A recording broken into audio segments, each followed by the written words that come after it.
Hi. Cyberbullying, such a huge topic.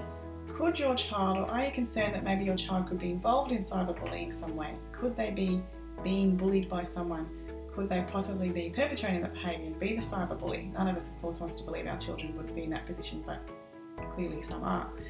Or could your children just be seeing? Could they just be bystanders of cyberbullying happening? Could that be affecting them in a negative way? Cyberbullying, of course, is a huge topic. It's such a concern to so many kids, so many parents, and the community in general. And with such a topic that generates so much publicity, so much concern, I think it's really useful to just take a step back for a second from cyberbullying and have a look at what it's actually all about. So if you're concerned, again, if your children are involved in some way, or you think they may be involved, or in the future may be involved in cyberbullying in some way, shape, form, then this is a video that you will want to watch. It will be very useful for you. So, what is cyberbullying? Cyberbullying, it's commonly defined as basically just bullying through the use of electronic means or electronic devices. So it could be using a phone, an iPad, computer, something like that. There are so many different forms that it can take, and it can happen on lots of different platforms. So social media, most commonly instant messaging, could happen through online games or all over the internet.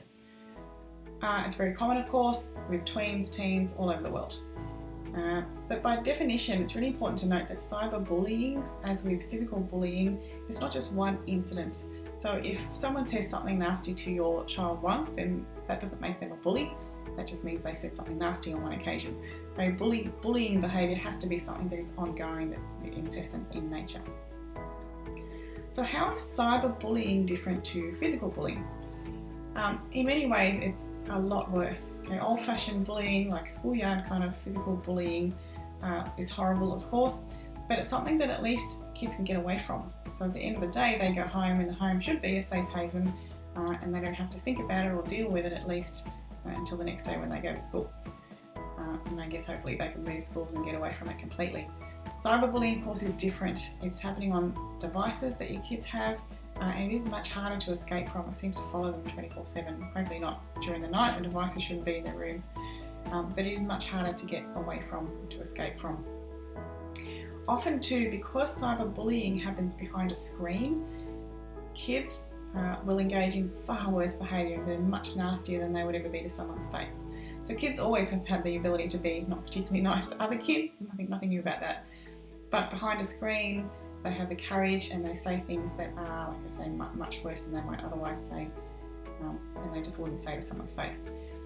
The other problem with cyberbullying, or the other thing that makes it worse, I think, than physical bullying, is that kids believe they can get away with it. They think that they're anonymous and they won't get caught, and that also gives them the courage to say things that are much meaner than they would otherwise say. So here's the question that I want to ask is technology to blame? Now obviously there is no such thing as cyberbullying. Without technology it can't happen. That's why we didn't have to, back in the good old days when we were young, we didn't have to deal with cyberbullying. We may have had to deal with physical bullying, but there was no such thing. We didn't have iPads and phones and all that sort of stuff.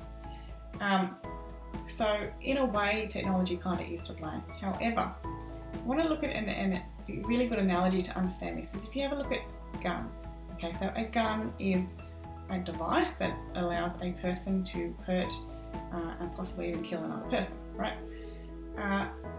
Here's the thing though, if you were to give a gun to a perfectly healthy, well-balanced, well-adjusted human being, is that person going to see the gun and suddenly going to go out in the streets and start shooting people just because they've got a gun in their hands and they can?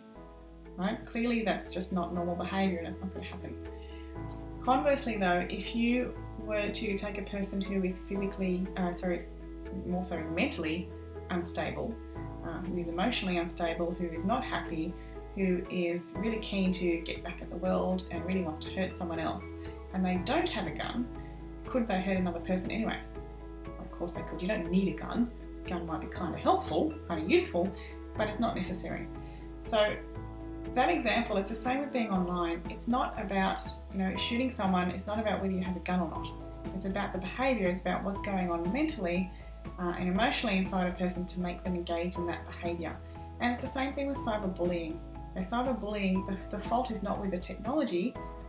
fault is probably not a good word, but I mean the cause of it is not the technology, it's the person instigating the behaviour.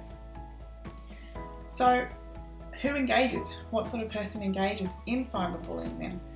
So a lot of the characteristics are the same for a physical cyberbully physical bully as they are for a cyberbully. A lot of the characteristics they'll have are the same in that maybe they're lacking in self-esteem, self-confidence. They often think that by putting someone else down or by making someone else feel bad, they will feel better. But there are some people who will cyberbully, who bully people online, who won't physically bully people, and maybe those people are not physically strong, maybe they're physically weak, and that's irrelevant when it comes to cyberbullying. It's not important. So it's a way for those people to feel like they can gain power over other people.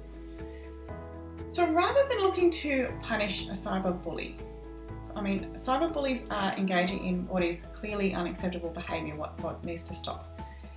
But rather than looking at punishing them, it's more constructive to look at the reasoning. Why are they behaving in the way that they are behaving? See, most perpetrators of cyberbullies are victims in some ways themselves. Usually there is no winner. When it comes to cyberbullying, nobody wins. Everybody is feeling bad in some way. As I said, often a cyberbully is lacking self-esteem, they're lacking self-confidence. They feel like they need to put others down to feel good. So clearly there is something going wrong there. Now, I just want to make it really, really clear, and please don't get me wrong, that I am not in any way, shape, form justifying a cyberbully for their behaviour. Okay, cyberbullying is wrong. That's black and white. Cyberbullying is wrong. And if your child is a victim of a cyberbully, then you're probably thinking, well, who cares why they're doing it? I don't really care. I just want it to stop. And, fair enough. I completely understand that. What I am saying though is that there are two sides. Every story has two sides to it. And finding out the other side of the story, finding out why the cyberbully is engaging in the behaviour that they're engaging in, gives you an opportunity to get to the root of the problem. It gives you an opportunity to find out that by knowing the cause of the problem, you're then so much closer to fixing that cause and to reversing it so that it doesn't have to happen. So that doesn't undo any damage that's already been done by cyberbullying, but at least it can allow everybody to move on in some way, can allow everyone to start healing, and is more likely to make the cyberbullying behaviour stop, rather than that cyberbully perhaps just moving on from one person to the next. There's so much more, and this is sort of half a discussion here, and there is so much more to talk about with cyberbullying, and I will do that in other videos. But I don't want to go on and on and on in this one. If you want to see more videos, then feel free, of course. There's plenty on my site, childrenandtechnology.com. There's one in particular that you may find useful. It's I'll put the link up here. It's childrenandtechnology.com, and I think /stop-cyber-bullying. And of course, there's a whole lot of information if you really want to keep your children safe and happy and healthy and balanced online. Then the best way to find out about doing that is to join me on my next free webinar. So the webinars that I run are, as I said, they're free, packed full of lots of useful information that will really help you keep your children safe, happy, healthy online. So hopefully that's been useful today. Do watch other videos if you'd like to know more about cyberbullying or any other topics related to keeping your children safe online. This is Ruth Deering, Peaceful Digital Parenting Expert, #1 international best-selling author, public speaker, and mother of 2. Signing off. I look forward to seeing you soon. Catch you later. Bye.